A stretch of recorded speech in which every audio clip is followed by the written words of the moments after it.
অনুপাত। তুমি বলতে পারো বাহু বাহুর অনুপাতও বলতে পারো, বাহু ও কোণের অনুপাত। মূলত মূলত বলছি কেন, কারণ তার বিভিন্ন কারণ আছে। কি হয়, একটা সমকোণী ত্রিভুজ তোমরা জানো, সমকোণী ত্রিভুজের কাকে বলে সবসময় এইটা মনে রাখবে, যে ত্রিভুজের একটি কোণ সমকোণ, এইটা হচ্ছে 90 ডিগ্রি। ওকে, এটা 90 ডিগ্রি সমকোণী ত্রিভুজ। এবার এর এইটা যদি আমরা থিটা ধরি, এই কোণটা থিটা ধরি, এবং এইটা যদি আমরা আলফা ধরি, আলফা আলফা আর কিছু নয়, ত্রিভুজের তিনটে বাহুর সমষ্টি কত, 180 ডিগ্রি, তিনটে বাহুর সমষ্টি 180 ডিগ্রি।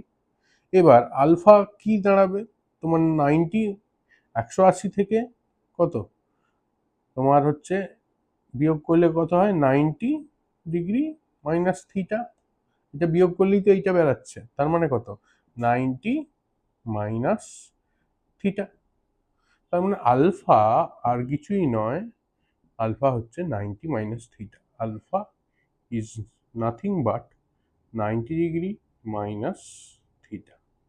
ওকে, এটা দিয়ে স্টার্ট, আগে বুঝতে হবে কি হচ্ছে।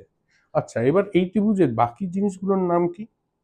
এইটা কি, এইটা হচ্ছে আমার অতিভুজ, বাংলায় আমরা বলি অতিভুজ, অতিভুজ। এটা এটা কি, এইটা থিটার থিটা সংলগ্ন, থিটা যে কোণটা নেব, থিটা সংলগ্ন যে বাহু তাকে বলে ভূমি। আমি ইংলিশগুলো বলবো সব, ভূমি। আর থিটার বিপরীত দিকে যে বাহুটা থাকে তাকে বলে আমার লম্ব,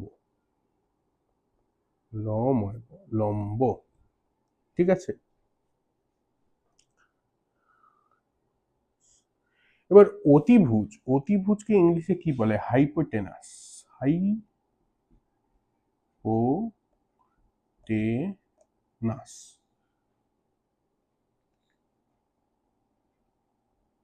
হাইপোটেনাস।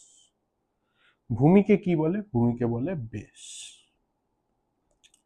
ইংলিশে আমরা ফার্স্ট লেটারটাকে ধরি, মানে এত লিখি না, জাস্ট ক্যাপিটাল এইচ, ভূমি, বেস ক্যাপিটাল পি, অ্যান্ড লম্ব হচ্ছে পারপেন্ডিকুলার,